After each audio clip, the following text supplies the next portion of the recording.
become the Rugby World Cup's top try scorer. So Bryan, thank you so much for joining me on this call.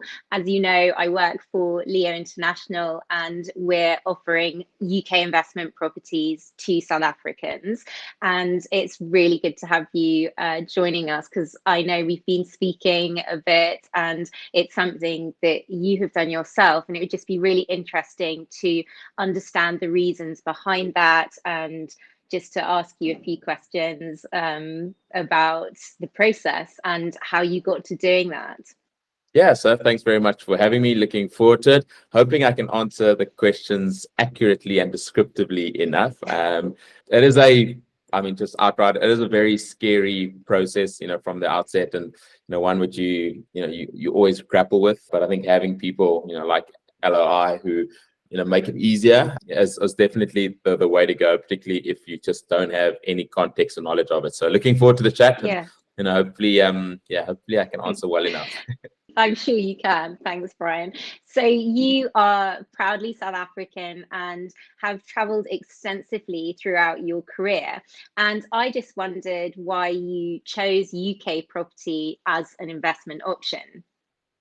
I want to say it was purely by mistake. I was coming towards the end of my career. I was fortunate to spend 5.5 years in France, and as incredible as the lifestyle was in the south of France, in Toulon, where I lived, Toulon as a village, as a town itself, wasn't a big metropole, and it was very much a summer town. Winters were horrible. So I was looking at, come to the end of my career, how I could potentially diversify my own financial portfolio.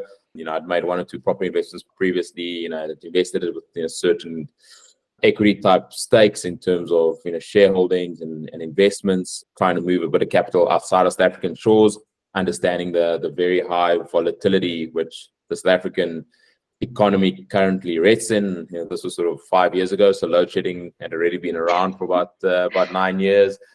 So it really was about diversifying my portfolio. I then understood, yes, I was living in France. I probably made the mistake of not investing in overseas-based property in my first year or two in Toulon, given the fact that Toulon as a rugby club were paying my rent, or a big portion of that rent, and I could have potentially then invested in a very small thing which a third party could have been paying off. So a lot of regret, but also understanding that there was a idea to come back to South Africa, but the volatility therein, potentially had an opportunity where, in diversifying your portfolio in what, in my opinion, is a very stable asset class, the UK property market, has shown incredible growth over a very long period of time. And because not only of that growth, but the actual rand, pound, or sterling exchange rate component of it always being extremely competitive, your growth structure was almost double because of what the decreasing rand valuation was doing. So for me, it was understanding how you diversify your portfolio, what areas of asset class you look at. For me, it was property within the UK that was stable.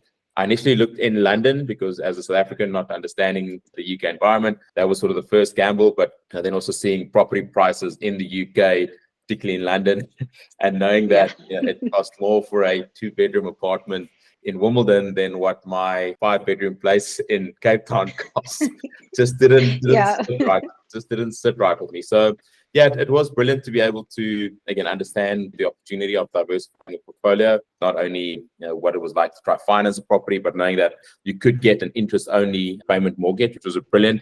Particularly if you don't have immediate sum of disposable income that you can just spend on what is a very expensive diversification of asset class. So it was an interesting one, but an exciting one in wanting to diversify my portfolio. And did you have friends who had bought property in the UK, or who did you use to help you find the right property?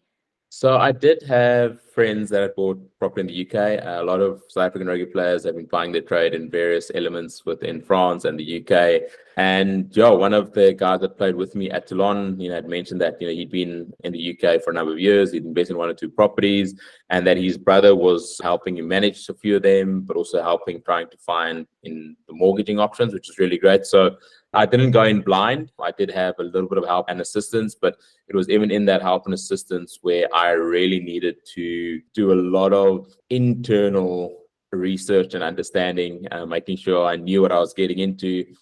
We have transfer duty in South Africa. What is the equivalent stamp duty in the UK? Yeah. So a lot of terms and consolidation understandings that I needed to get a grasp of. And yes, it was great having someone who could help and influence. But I mean, even for me, I'd sort of come to the end of my career in France. I didn't have a set job when I retired in 2018. And all of a sudden you go to, many of the big financial institutions within the UK. And because there's no confirmation of future income, the ability to get a mortgage was very tough, actually. And if I didn't have the one or two contacts that sort of got a private financial institution to actually fund that, because I didn't have any confirmed future income, it was a challenge initially, but because of the contacts, it made it a little bit easier. It's one of those things that there's a lot of information, and especially when you're a South African living here in South Africa, the idea of buying a property for some people who have maybe never even been to the UK, it's a daunting prospect, which is why it's really important at our company to give as much information as possible and to be there for this whole process. So that's what we're trying to offer to people here in South Africa.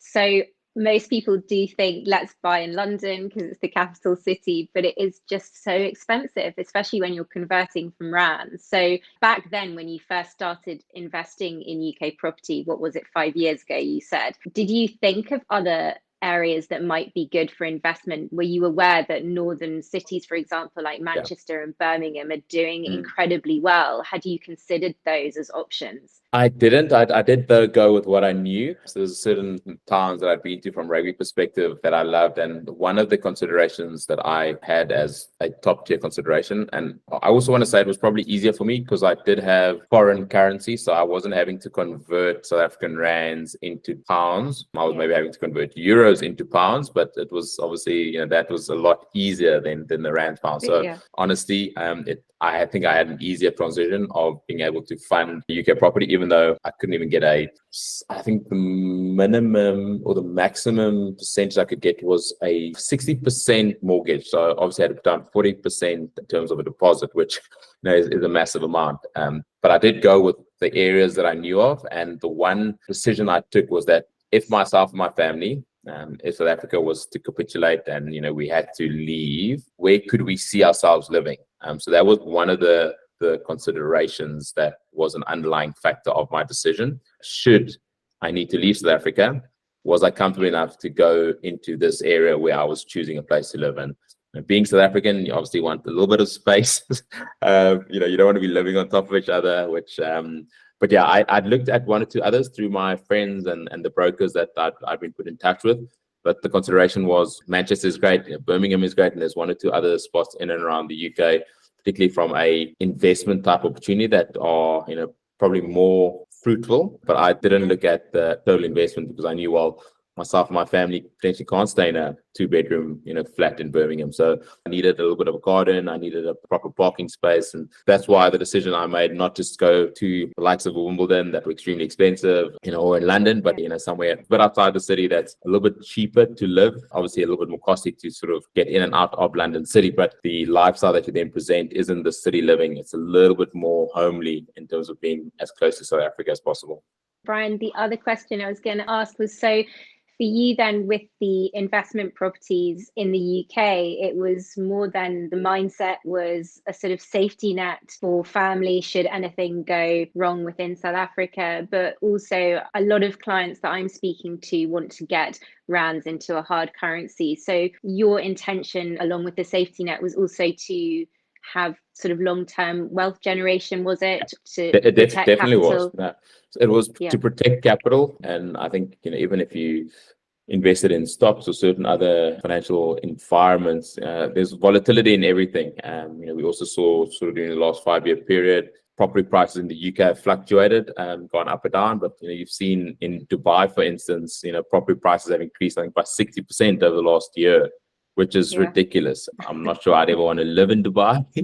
And if apartment living in the UK is tough, I think Dubai is even tougher. So again, I think you need to be very comfortable with the knowledge that you have in whatever financial investment decision you make. For me, I wanted to diversify my portfolio. I didn't just want things in shares or stocks or in pension funds. I need to diversify that a little bit, and also know that, as much as you can have various other financial investments to then actually have a physical, tangible asset where you can go see it face to face, given what's happened at various levels of the financial environment over the last 20 years. So I think that was important for me, not wealth generation, but sort of being able to safeguard in a very stable asset class, which I think is really important for me. And then making sure that that asset class was on a growth trajectory, that it wasn't sort of declining in any way, and whether that was 8, 9, 12%, whatever that might be, but just understanding that there is definitely annualized growth. And one of the other considerations was the fact that, I couldn't potentially afford to be paying into a property. So, a interest-only repayment term was really important. And the UK was one of those markets where you could get an interest-only bond or mortgage. And that made a massive difference for me, knowing that I actually didn't have to overcompensate or overfund something because I was no longer earning the salary of a professional sports person. Yeah, I think a lot of South Africans are not even aware they can get UK bonds, mortgages, and that they're interest only. So we're very lucky to be able to have that and leverage on our capital. And any sort of, when you started doing the property investments, were there any sort of watch outs that you thought, working with reputable companies or anything that was a concern at the time? I think it was the knowledge base, having an understanding of the South African property market, having had a place there and a house that had been paid off. I've sort of been very much out of the actual buying of a house or property for a good part of a decade. So it was upskilling myself, understanding things, also having to be heavily reliant because I actually never visited the property before I bought it. So being able to have that trust relationship with a reputable person, trust is a very subjective term, but being able to, because I'd never gone to the property, so I had to believe in a lot of information that I didn't have physical capabilities of touching, which was really difficult. And over and above that, just consolidating all my other financial environments and understanding that this is potentially 20 to 30% of my wealth, and how you then financially plan for the future. So it's not an easy decision to be made. I think it becomes easier made when you have environments around you that you can trust are reliable, give you as much sound information as possible to make sure that the information on which you base your decision is as factual as possible. But then that also does require a lot of internal investigation and research to not go into anything blindly. Yeah, absolutely. It's so important to provide all the information so that you're totally transparent with people in what they're going into and all of the costs that are involved and the different taxes, the list goes on. But on the whole, have you been happy with the investment properties that you've got in the UK?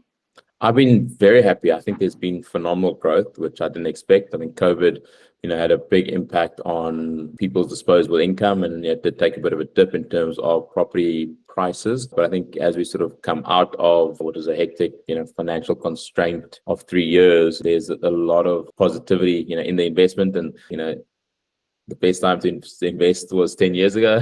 The next best time is now. So, very grateful that I got into that market 5 years ago now. And what that does, it just opens up more opportunity that if you were to go invest in, various other properties, you at least have a base, of something, particularly from a financial services environment. There's now a track record of positive repayment terms, there's a track record of your financial security. And that then allows, if you were to further invest or look at other investment opportunities, that there is a positive appetite to potentially then help you invest in a different way. So yeah, I'm very happy. Again, I think it was a decision of trying to diversify my portfolio with a stable, solid asset class that was showing okay growth. It's gone and done exceptional growth. And now if I was to sell the property, it would be a very worthwhile investment.